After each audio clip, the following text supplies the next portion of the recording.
মহল্লার আবু বকর রাদিয়াল্লাহু তাআলা আনহু আজ খলিফা হয়েছেন দেশের শাসনকর্তা, মুসলিম জাহানের শাসনকর্তা। বড় দয়ালু, বড় জনদরদি, গরিব দুঃখীর জন্য তার প্রাণ কাঁদে। মানুষের সেবায় কাটিয়ে দেন দিন রাত, সর্বস্ব বিলিয়ে দেন দুঃখী মানুষের সুখের জন্য, শান্তির জন্য, সমৃদ্ধির জন্য। যার যেরকম সাহায্যের দরকার তাকে সেরকম সাহায্য করেন।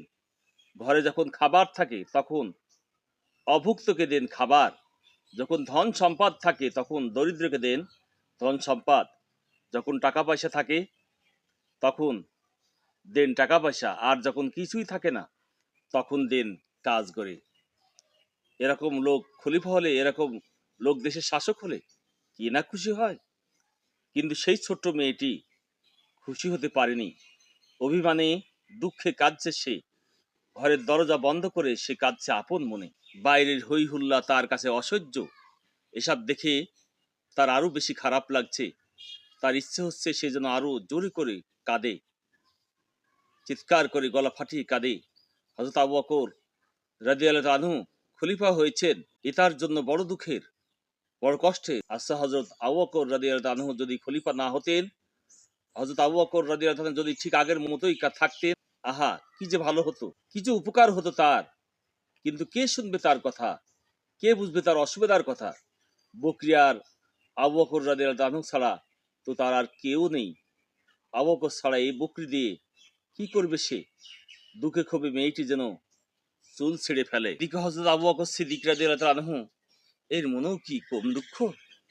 খলিফা হয় বড় বেশি শঙ্কিত তিনি, বড় ভয় তার মনে, বড় দুশ্চিন্তা সারাক্ষণ। খলিফা ছিলেন না, ভালোই ছিলেন মুক্ত স্বাধীন পাখির মতো, যখন যা ইচ্ছে করতে পারতেন, কোনো বাধ্যবাধকতা ছিল না। কিন্তু এখন তিনি কি আগের মতো চলতে পারবেন? তিনি কি আগের মতো গরিব দুঃখীদের জন্য কাজ করতে পারবেন?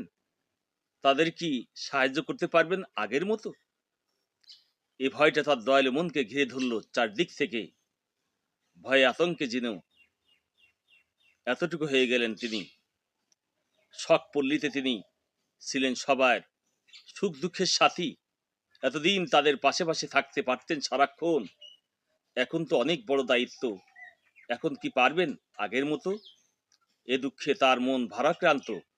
শখ পল্লীর এত উল্লাস, এত আনন্দ কিছুই ভালো লাগছে না তার। কতদিন কতজনের কাজ করে দিয়েছেন তিনি, কাউকে দিয়েছেন টাকা পয়সা, কাউকে কাপড় চোপড়, কাউকে। মেয়েটি অবাক হয়ে খলিফার মুখের দিকে তাকিয়ে থাকে।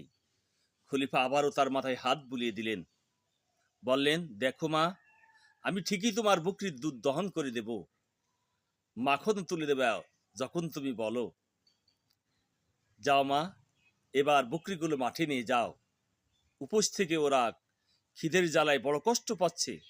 যাও মা, আর দেরি করো না। এতক্ষণে মেয়েটির মুখে হাসি ফুটল।